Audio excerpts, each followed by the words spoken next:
Hello dear student, welcome to in this session.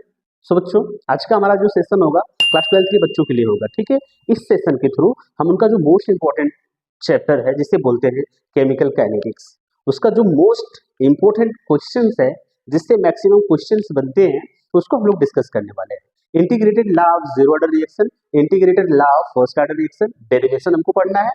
Then after हमको पढ़ना है, क्या पढ़ना है बच्चा? Half life of the integrated equation, सब zero order reaction, first order reaction. Okay, so before starting the integrated life questions, we must know about the what is chemical kinetics. Okay, you must know about chemical kinetics.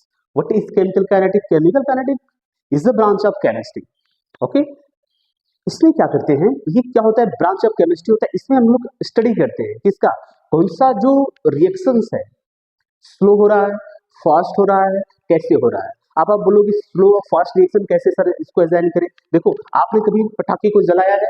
जो आप पटाखे को जलाते हैं, जैसे आप उसमें इग्निशन करते हैं, ठीक है ना, स्टिक से आप क्या करते हैं, मैच स्टिक से आप उसको एनर्जी प्रोवाइड करते हैं, वो ठाम से आवाज करता है। गुड। देखो, वो जो रिएक्शंस होती है वो रिएक्शन फास्ट रिएक्शन होती है। आपको कुछ तो आइडिया होता है एज अ फिजिकली कि हाँ इतना समय में ये थड़ाम से आवाज करेगा और इतना दूर हो जाना चाहिए इससे।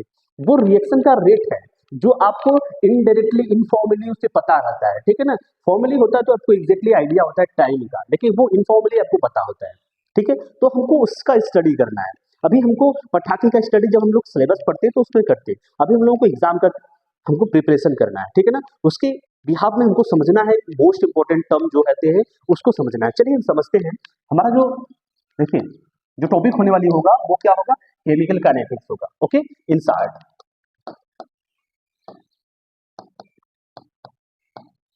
ये जो हमारा रेट लॉ होता है, ये रेट लॉ हमको डिफाइन क्या करता है? आप ऐसा बोलते हो, ये जो रेट लॉ होता है एक एक्सप्रेशन होता है। ठीक है ना, ये मैथमेटिकल एक्सप्रेशन होता है। किसके लिए होता है? केमिकल रिएक्शंस के लिए होता है। किसके लिए? केमिकल रिएक्शन के लिए क्या होता है? मैथमेटिकल रिलेशन होता है। अब वो होता है कैसे है? वो होता है as a function of concentration of chemical reactions. Just like ये क्या होता है? फंक्शन होता है, function of concentration of chemical reactions। Clear?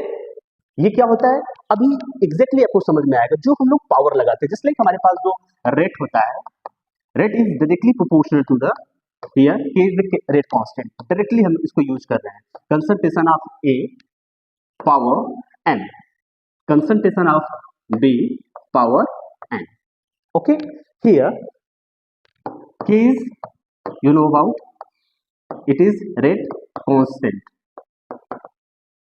Okay, now A is concentration of A, now B is concentration of reactant. Okay, reactant B.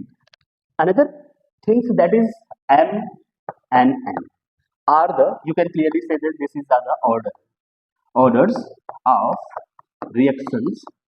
Okay, with respect to reactant A and reactant B. Clear?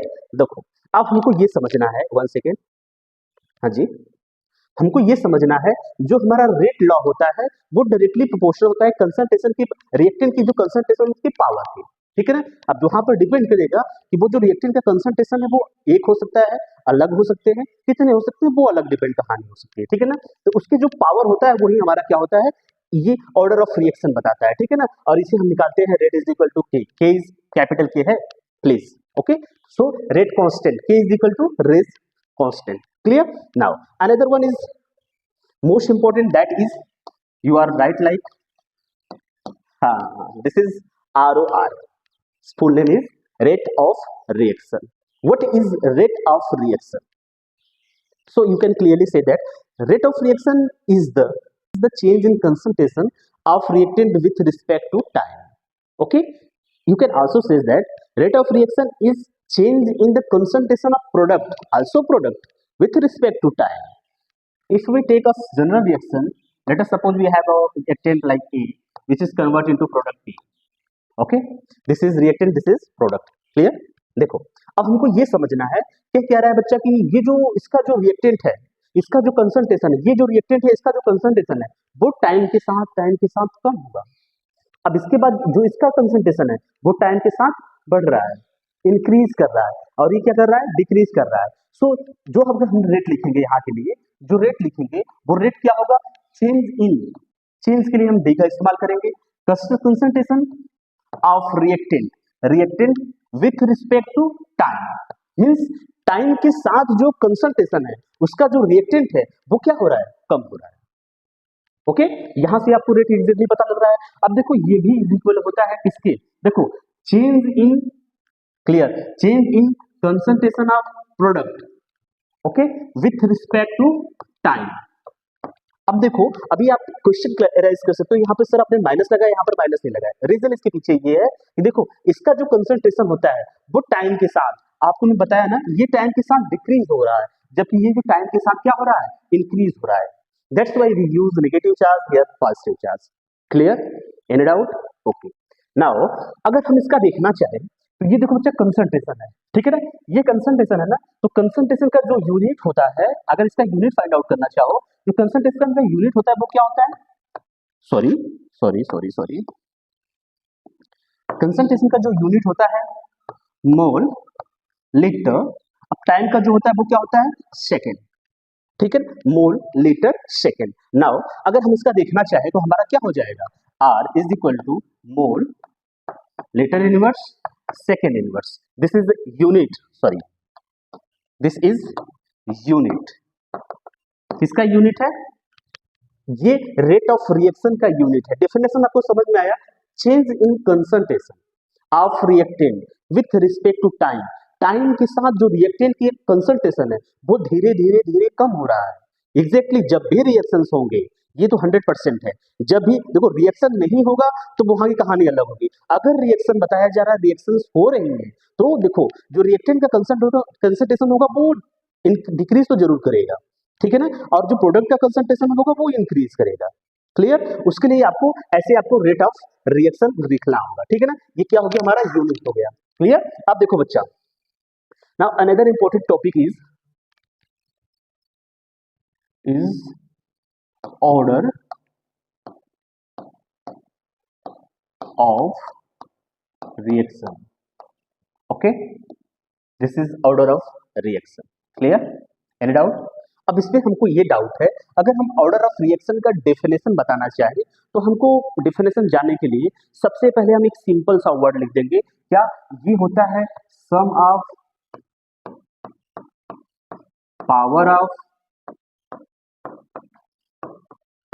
Concentration, sum of power of concentration. ये एक simple line, छोटी सी line में order of reaction का definition finish, खड़ाम से खत्म हो गया, ठीक है ना। लेकिन आपको समझना है कि what is the definition of order of reaction, so you can clearly से single word like sum of power of concentration.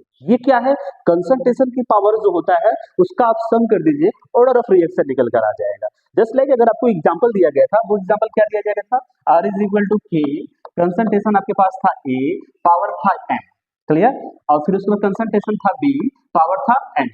सो अगर according to this definition, sorry एक सेकेंड, सॉरी बच्चों,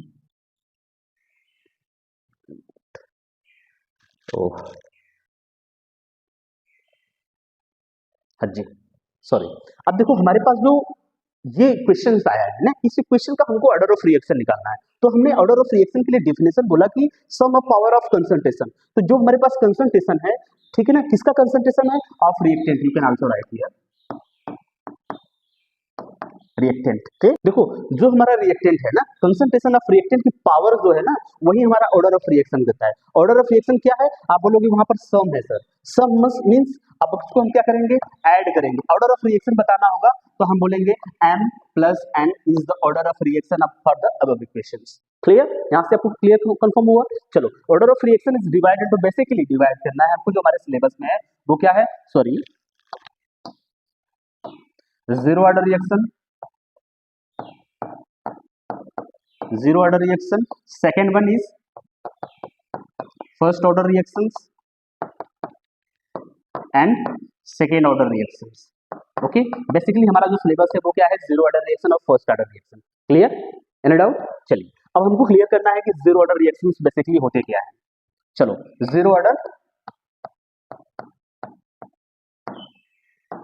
zero order reactions, you know about zero order reactions या आप अच्छे से जानते हो कि जीरो ऑर्डर रिएक्शंस होते क्या है, ठीक है ना। फॉर एग्जाम्पल अगर हम आपको बोले कि बच्चा आप घर पे बैठे हो, ठीक है ना, घर पे बैठे हो, आप नहीं अपनी मम्मी से डर रहे हो, नहीं अपने पापा से डर रहे हो, किसी से डर रहे हो नहीं डर रहे हो। जब आप किसी से नहीं डर रहे हो, वहां पर जो हमारा रिएक्टेंट होगा, वहां पर जो हमारा ऑर्डर होगा, वो ऑर्डर क्या होगा, आप बोलो जीरो होगा। क्यों? क्योंकि यहाँ पर ऐसे ही बताया जा रहा है कि जो हमारा रिएक्टेंट का कंसंट्रेशन है ना, वो नहीं डिपेंड कर रहा है, किसी पे डिपेंड नहीं करता है, ठीक है ना, किसी पे डिपेंड ही नहीं करता है।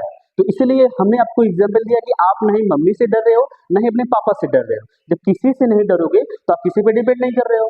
देखो फाइनेंशियली अलग मैटर है, अभी देखो डर का मैटर है, ठीक है ना। अभी आपको क्या समझना है कि यहाँ पर जो हमारा रिएक्शंस है, वहां पर जो हमारा रिएक्टेंट है, वो डिपेंड नहीं कर रहा है, ठीक है ना, वो डिपेंड नहीं कर रहा है। इसलिए हम इसको बोलेंगे जो ऑर्डर ऑफ रिएक्शन होगा, zero order reaction most important reaction होते हैं, ठीक है ना। थोड़ा एक सेकंड देखो, अगर सिंपल वर्ड में हम इसको लिखना चाहें, सो you can write here rate is independent on the concentration of reactant. Wow, what definition, clear? listen here, reactant का जो रेट है, सुनो, जो ऑर्डर ऑफ रिएक्शन में जो रेट होता है, जो दर होती है किसका, केमिकल रिएक्शन का जो रेट होता है, वो सबसे मोस्ट इंपॉर्टेंट लाइन इसमें होता है, इंडिपेंडेंट होता है किस पे, रिएक्टेंट के कंसंट्रेशन पे। मींस आप समझो जरा, आप अगर डर नहीं रहे हो, मम्मी आपको कितना भी डांट रही है, ये काम कर लो बच्चा, होमवर्क कर लो बच्चा, होमवर्क कर लो बच्चा, कुछ स्कूल से मिला होगा बच्चा, बट यू कांट डू।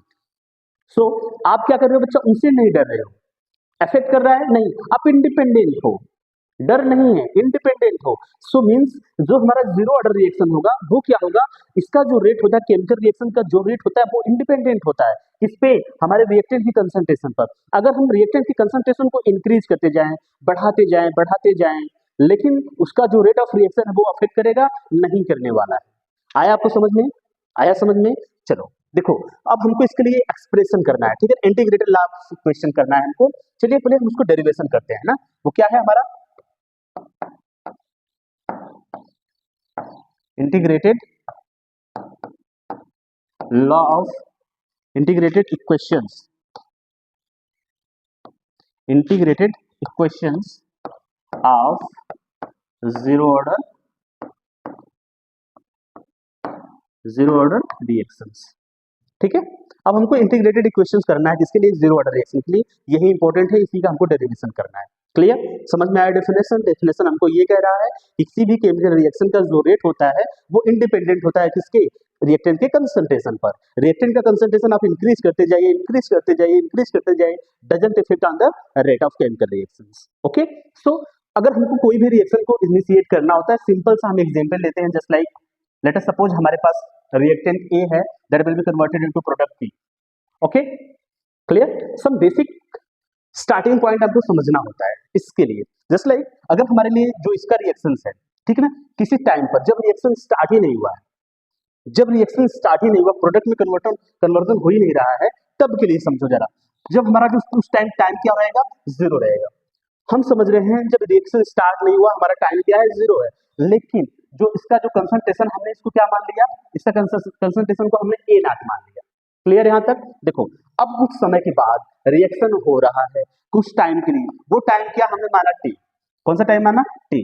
कुछ समय के बाद इसका जो रिएक्टेंट का जो कंसंट्रेशन हमने आपको बताया कि वो धीरे धीरे कम होगा ना, तो हमारे कम होने के बाद इसका जो कंसंट्रेशन है वो क्या आ गया, ए नॉट आ गया। इतना आपको समझना होता है, यही बेसिक फंडामेंटल्स होते हैं इंटीग्रेटेड इक्वेशन। कोई भी इंटीग्रेटेड इक्वेशन निकालिए, इसका जो बेसिक फंडामेंटल होता है यही होता है, ठीक है। क्लियर, यहां समझ में आया? फिर इसके बाद आपको दो रूल लगाना होता है, जिस रूल का हमने ऊपर अभी डिस्कशन किया उस रूल को अप्लाई करना होता है। जस्ट लाइक हमको अप्लाई क्या करना होता है, देखो ध्यान से, हमको करना होता है rate law, according to rate law. इस वर्ड को जो हम वर्ड बोल रहे हैं उसको आप लोग इस पे राइट करिएगा ना, अकॉर्डिंग टू रेट लॉ। अब हम रेट लॉ यूज करेंगे। रेट लॉ क्या हमको बताता है बच्चा, देखो जरा, बेसिकली पहले हमको ये समझना होगा कि हम किस ऑर्डर के लिए रेट ऑफ रिएक्शन का इंटीग्रेटेड इक्वेशन निकाल रहे हैं। तो आप बोलोगे जीरो ऑर्डर रिएक्शन के लिए निकालें, तो जीरो ऑर्डर रिएक्शन के लिए हमने जो n का मान रखना है वो क्या रखना है, जीरो रखना है, n is equal to zero. So अब हमको रेट ला अप्लाई करना है। जो रेट ला होता है, rate is independent of the rate of independent on the concentration of reactant. जब वो रिएक्टेंट की कंसंट्रेशन पे डिपेंड नहीं कर रहा है तो उसका क्या ही रेट होगा। सो अब देखो हमारे पास क्या होगा, पावर n। क्लियर, ये हम रेट इक्वेशन से निकाल कर लेकर आए, ठीक है ना। अब n इसके लिए लगा रहे हैं कि n is equal to zero होगा, तो सो हमारी जो नेक्स्ट वैल्यू हो जाएगी वो क्या हो जाएगी, k is equal to power n की जगह पे हमको जीरो रखना है। अगर आपको पता है मैथमेटिकल रिलेशन, जो बायो के बच्चे हैं वो इतना समझ ले कि अगर किसी की पावर होता है जीरो तो उसकी जो वैल्यू होती है वो वन होती है, ठीक है ना। मैथ के बच्चे को एक्सप्रेशन पता होगा, जो इसके मैथमेटिकल रूल्स होते हैं उनको पता होगा। बट आपको समझना है कि अगर किसी की पावर जीरो हो जाए तो उसका जो वैल्यू होगा वो हमारा क्या हो जाएगा, वन हो जाएगा। तो यहाँ पर अगर वैल्यू क्या हो जाएगा, वन हो जाएगा, तो जो हमारा इक्वेशन आ रहा है वो इक्वेशन नंबर वन। क्लियर, यहाँ आपको समझ में आया। हमने देखो, हमने रेटला लगाया, रेटला बताता है कि जो हमारे पावर होते हैं कंसंट्रेशन की, वही होता है क्या, रेटला, ठीक है ना। ये मैथमेटिकल इक्वेशंस होते हैं। जो नेक्स्ट टर्म है, अब इसमें जो हमको नेक्स्ट टर्म हमको कैलकुलेट करना होता है वो क्या करना होता है, अब हमको जो नेक्स्ट टर्म कैलकुलेट करना होता है वो होता है R O R. Clear, R O R क्या होता है, जिसे बोलते हैं रेट ऑफ रिएक्शंस होते हैं।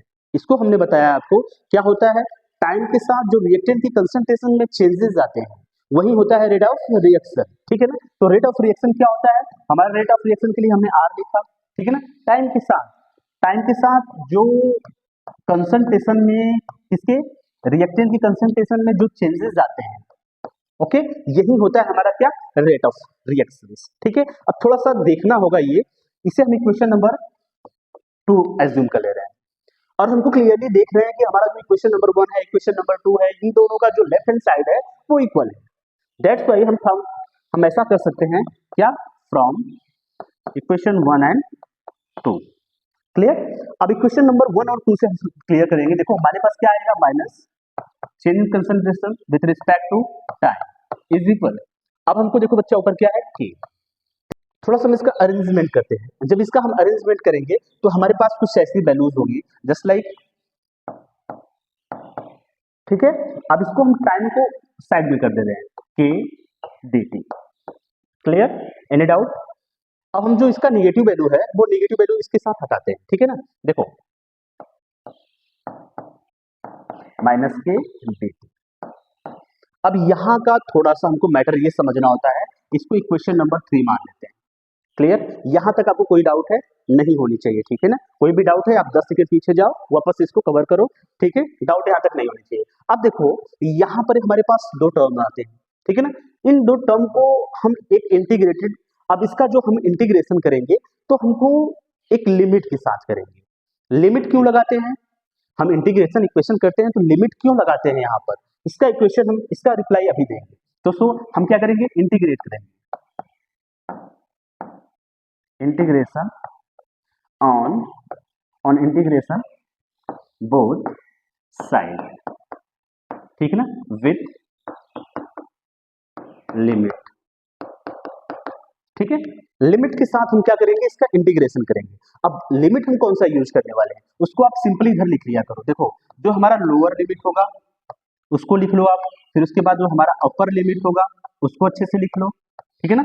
जब इसको आप राइट करोगे ना तब आपको क्लियरली डायरेक्शन पता होगा। देखो जो लोअर लिमिट मतलब जब हमारा टाइम जीरो था, ठीक है ना, जब हमारा टाइम जीरो था तो हमारे पास जो उसका कंसंट्रेशन था रिएक्टेंट का, हमने क्या माना था, उसको हमने माना था ए नॉट, ठीक है। फिर उसके बाद अपर लिमिट का जो हमारा देखना होगा तो यहाँ पे क्या हो जाएगा, टी किसी टाइम टी पर।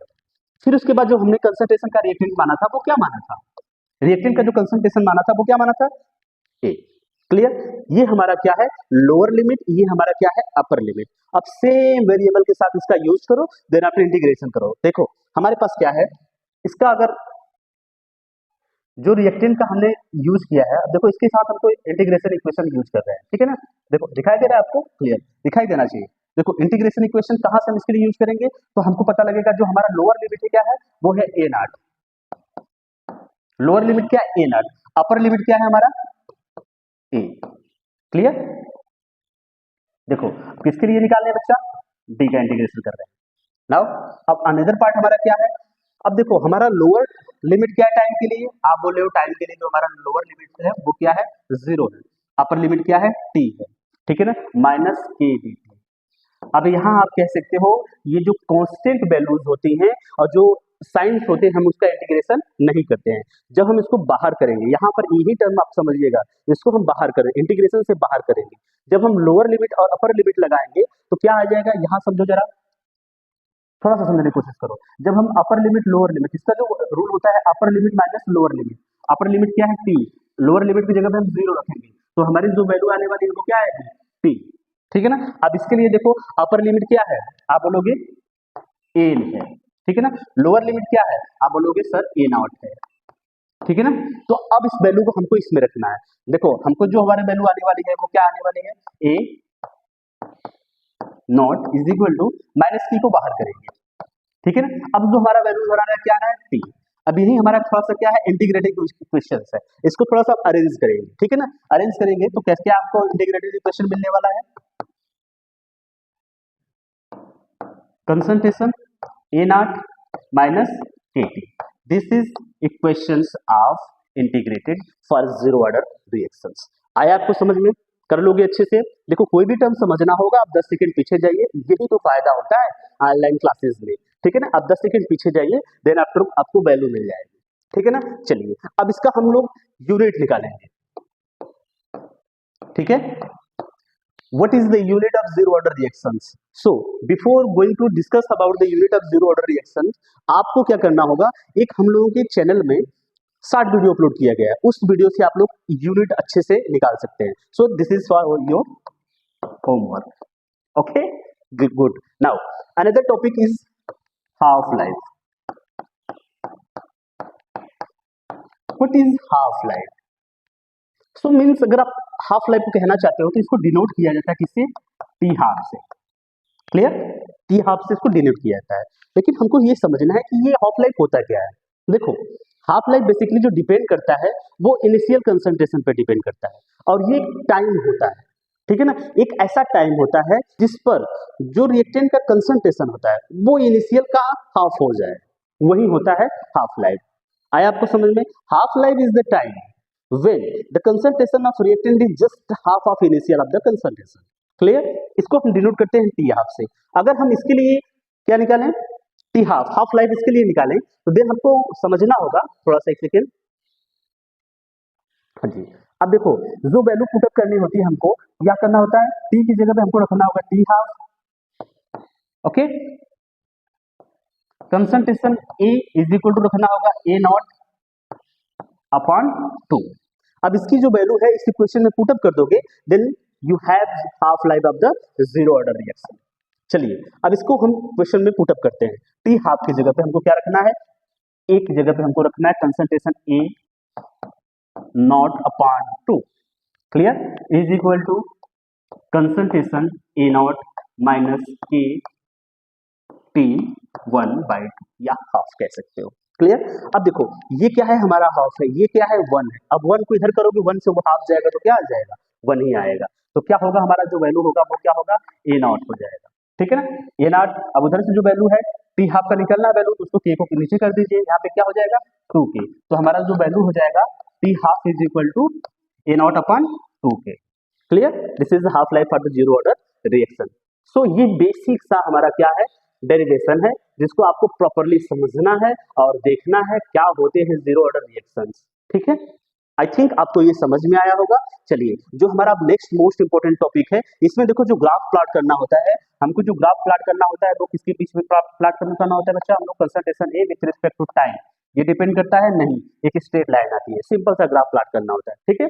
आया समझ में। देखो हाफ लाइफ से जितने क्वेश्चंस आपको बन रहे हैं एनसीईआरटी से, उसको आप लोग सॉल्व करो, ठीक है ना, क्योंकि एग्जाम आने वाला है, ठीक है ना। प्रॉपर इसको सॉल्व करो, जितना हो सके आप इसका प्रैक्टिस करो, क्योंकि हाफ लाइफ से मैक्सिमम क्वेश्चन पूछे जाते हैं, ठीक है। चलिए अब हम लोग डिस्कस करेंगे नेक्स्ट इंपॉर्टेंट टर्म को, वो है क्या, first order of reaction, first order of reaction, okay. देखो बच्चा इसमें हमको समझना है, सो हम डिस्कस करते हैं कि ऑर्डर ऑफ रिएक्शंस में फर्स्ट ऑर्डर रिएक्शन का डेफिनेशन क्या होता है।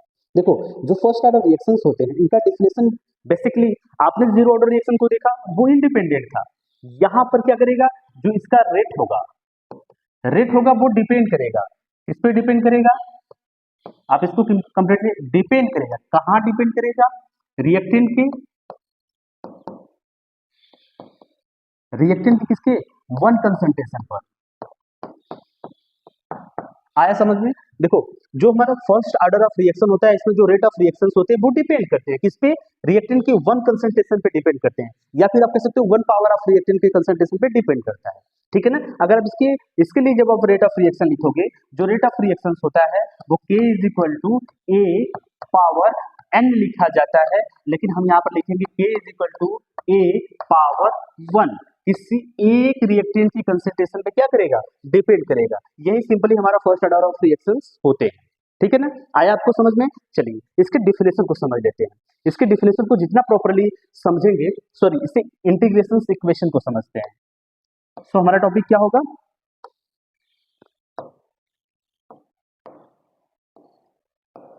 Integrated equations of first order reactions.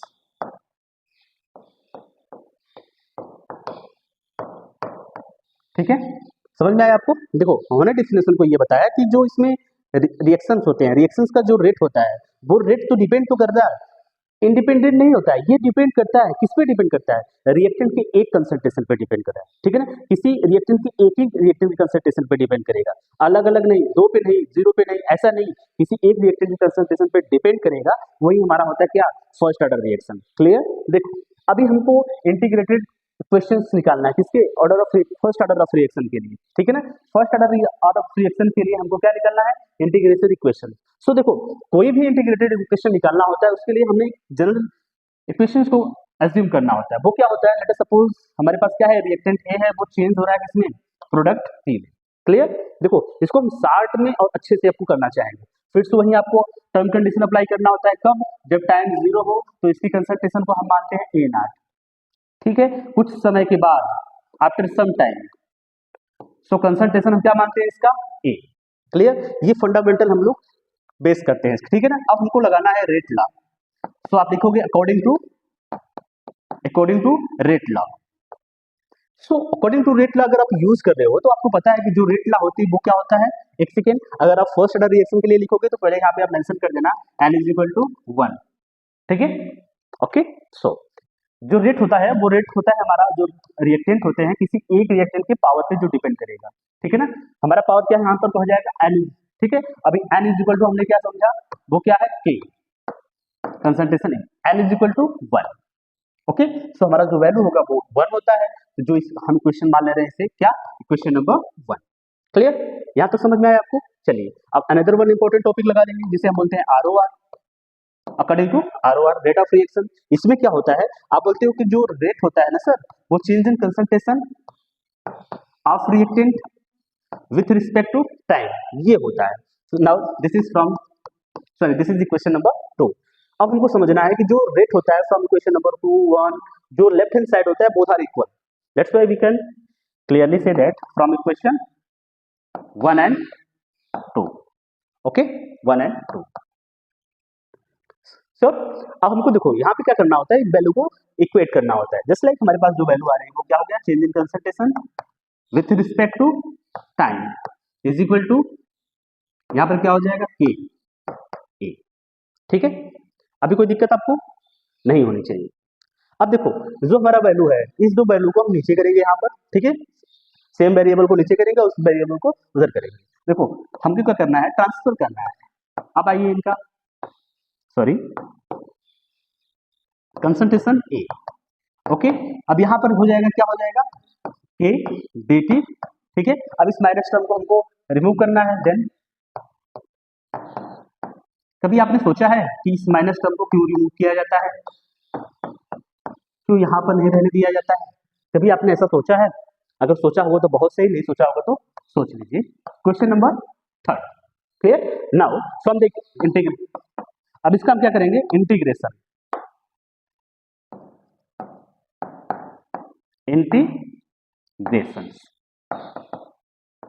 On integration of equation third.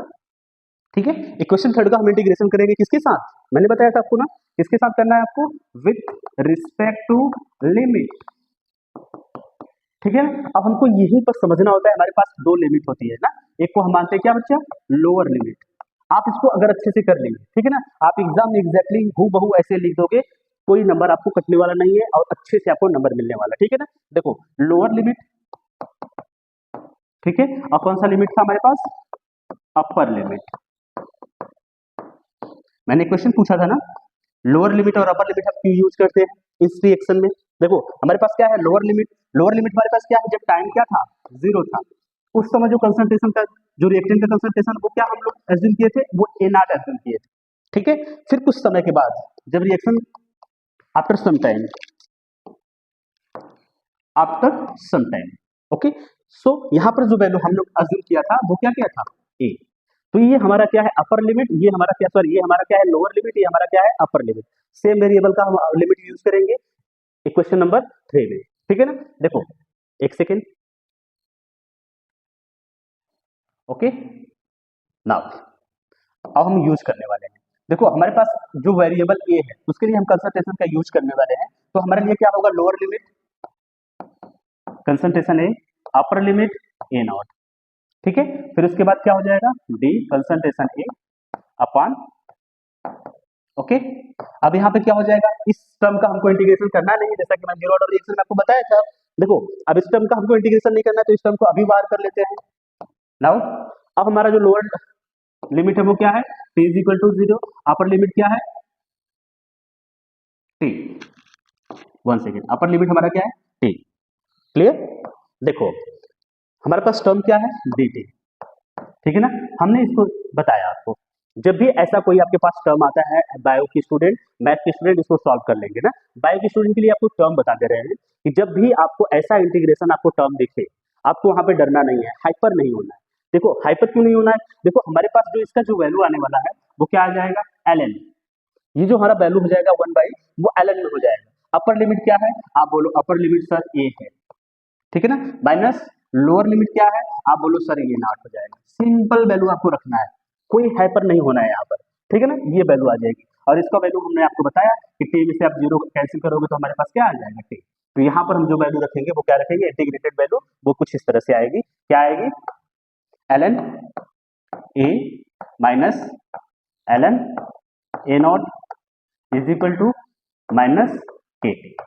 Any doubt, अभी तक तो कुछ भी आपको डाउट नहीं होनी चाहिए। ठीक है ना, अभी देखो ln प्लस अरेंजमेंट करना होता है, अब इधर करते हैं इसको, तो ln a नॉट माइनस के T, this is equation of first order reactions.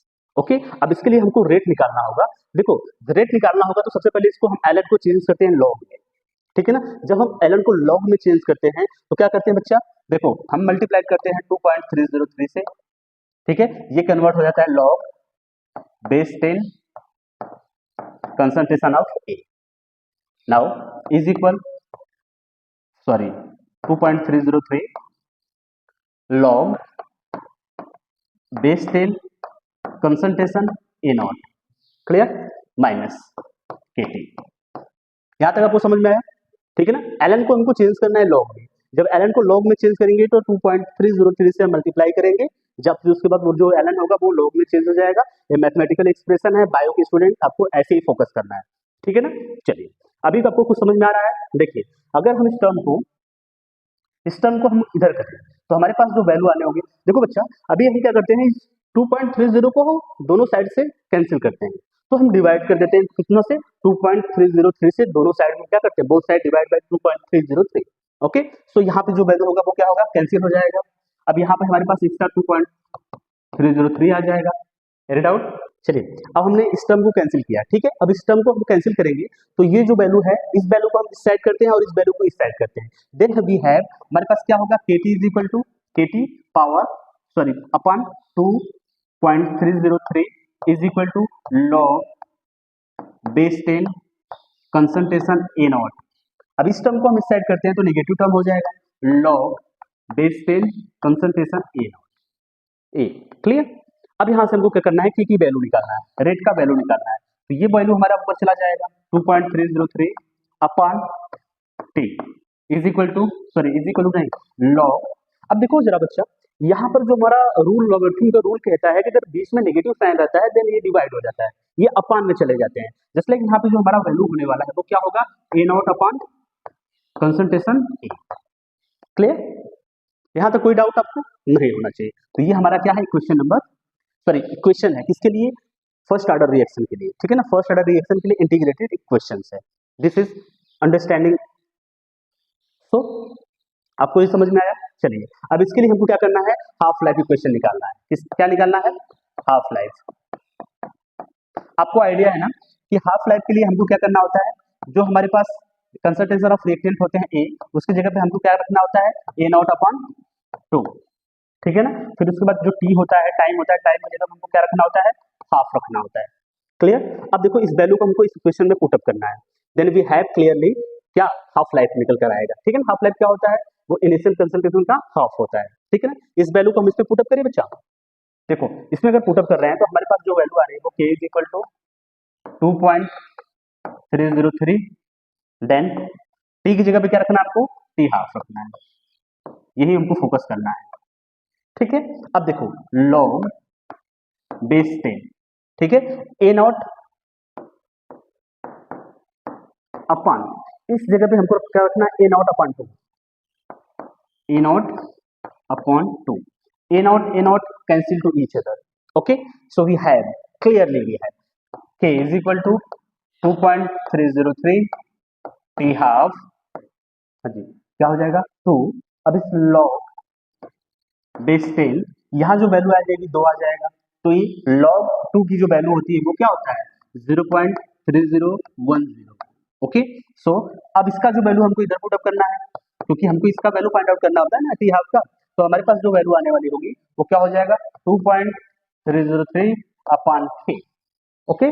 सो यहाँ पर जो वैल्यू होने वाली है वो क्या होगा, मल्टीप्लाई करना है 0.3010, तो यहाँ पर जो वैल्यू आएगी वो क्या आ जाएगा टी हाफ के लिए 0.693 एग्जैक्टली।